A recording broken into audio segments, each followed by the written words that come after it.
কখনো ভেবে দেখেছেন ঈগলকে কেন পাখিদের রাজা বলা হয়? কারণ হাজার প্রজাতির ভিড়েও ঈগল তার অ্যাটিটিউড আর মেন্টালিটির কারণে সব পাখি থেকে আলাদা। আজ আমরা ঈগলের 5টি বিষয় সম্পর্কে জানব, যা আমাদের প্রত্যেকটা মানুষের জানা উচিত এবং আমাদের জীবনে এই 5টি বিষয় শেখা খুবই জরুরি। প্রথমত, ঈগল একা উড়ে এবং সব পাখির তুলনায় সর্বোচ্চ উপরে উড়ে। ঈগল সবসময় অন্য ঈগলের সাথে উড়বে আর না হয় একা উড়বে, কিন্তু কখনোই ছোট পাখিদের সাথে উড়ে না। আর এখান থেকে এটাই শেখার আছে যে সবসময় ছোট মন মানসিকতা বা ছোট চিন্তা শক্তির মানুষদের কাছ থেকে দূরে থাকো এবং একা থাকো, কারণ এটাই সেই সময় যখন নিজেকে চেনার সুযোগ পাওয়া যায়। দ্বিতীয় বিষয়টি হলো ঈগলের দৃষ্টিশক্তি খুবই ক্লিয়ার এবং স্ট্রং।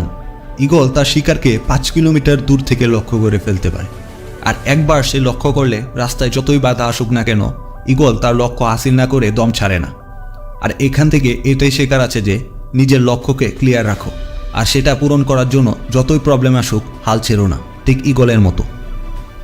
তৃতীয় বিষয়টি হলো ঈগল কখনোই মৃত পশু পাখি খায় না, সে সবসময় জ্যান্ত শিকার করে। আর এর মাধ্যমে আমরা এটাই শিখতে পারি যে আমাদের পাস্ট বা অতীত যা ছিল তা অলরেডি মরে গেছে, তাই সেই মরে যাওয়া খারাপ অতীতের চিন্তা বাদ দাও আর আগামী নতুন ফ্রেশ দিনগুলোকে সুন্দর করে গড়ে তোলো।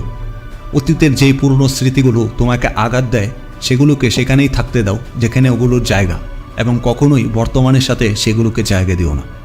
কারণ একবার যদি পাস্ট প্রেজেন্টে বা বর্তমানে জায়গা করে নেয় তাহলে তোমাকে কখনোই বর্তমানে এগোতে দিবে না।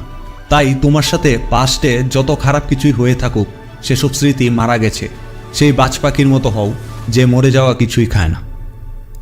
চতুর্থ বিষয়, যখন তুফান আসে, বৃষ্টি হয়, তখন সব পাখি লুকিয়ে গেলেও ঈগল সেই ঝড়ো বাতাসের সাথে তাল মিলিয়ে উপরে থাকে এবং এতটাই উপরে যায় যে মেঘের উপরে পর্যন্ত চলে যায়।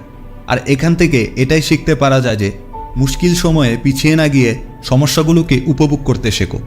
কারণ নেপোলিয়ান হিল একবার বলেছিলেন, প্রত্যেক কঠিন চ্যালেঞ্জেই সবসময় শ্রেষ্ঠ সুযোগ নিয়ে আসে।